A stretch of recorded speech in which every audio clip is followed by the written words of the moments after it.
Ituturo ko ngayon sa videong ito kung papaano maglagay ng CCTV camera sa inyong mga cellphone nang hindi nila malalaman o mapapansin na nagre-record ka ng video. Ang CCTV camera na ito ay magagamit mo kahit ikaw ay gumagamit ng cellphone habang nag-i-scroll sa ibang app o browser o kahit naka-off pa yung screen ng cellphone mo ay talagang hindi nila malalaman na recorded sa iyong cellphone ang mga ginagawa nila. Pero paalala lang na sana ay gamitin ito sa tama at huwag gumawa ng kalokohan at make sure lang na panuorin ito hanggang sa matapos para malaman kung papaano ito at hindi ko na patatigilan pat simulan na natin. Una ay magpunta tayo sa Play Store ng ating cellphone. Then search sa search bar ang CCTV camera recorder on mobile. Then lalabas siya sa unang result, mapapansin na 4.5 ang kanyang rating at maganda ang kanyang mga reviews. Then ang next ay i-click natin itong install para magamit na natin. Then kung naka-install na siya ay i-click open lang natin. Unang lalabas ay get started at i-click natin, then i-allow lang natin lahat ng permissions na lalabas sa app. Then i-turn on lang natin itong while using this app. Then click allow lang natin ito, at dito sa screen overlay detected click allow lang natin.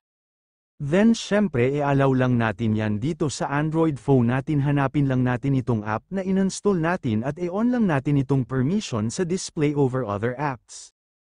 Then click get started lang ulit natin ito, at kung nakikita nyo sa menu niya ay may video recorder, video recorded, pro app at camera settings, so click camera settings muna tayo. At ayusin natin itong settings ayon sa kagustuhan natin.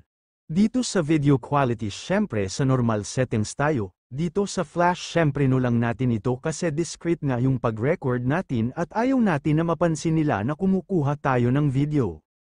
Then dito sa camera depende sa atin kung saan ang gagamitin nating camera sa front mo o sa rear camera natin. Dito sa screen lock ay ino lang natin at dito sa silent video ay ino lang din natin ito likewise sa show preview. Then try natin, punta tayo sa mismong app. Then click video recorder. Then click start, at try natin mag-browse muna sa Facebook habang running for background yung CCTV natin. Then balik tayo at stop na natin. Then tignan natin ngayon yan dito sa video recorded.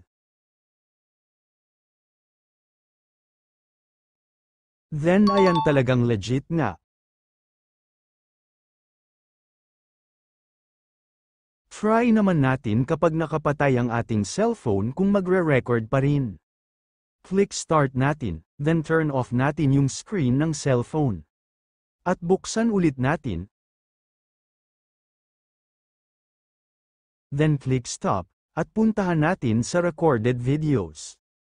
Then ayan, pwedeng-pwede talaga natin gamitin kapag may gusto tayong hulihin at ma-record nang hindi nila nalalaman. Pero paalala lang po ulit na sana ay gamitin natin ito sa tama at wag sa kalokohan at dahil ang app na ito ay maaari nating gamitin in case of emergency tulad kung may pinaghihinalaan tayo na gusto natin ma-monitor. Ayun lang guys, sana may natutunan kayo sa video na ito at sana makatulong ito.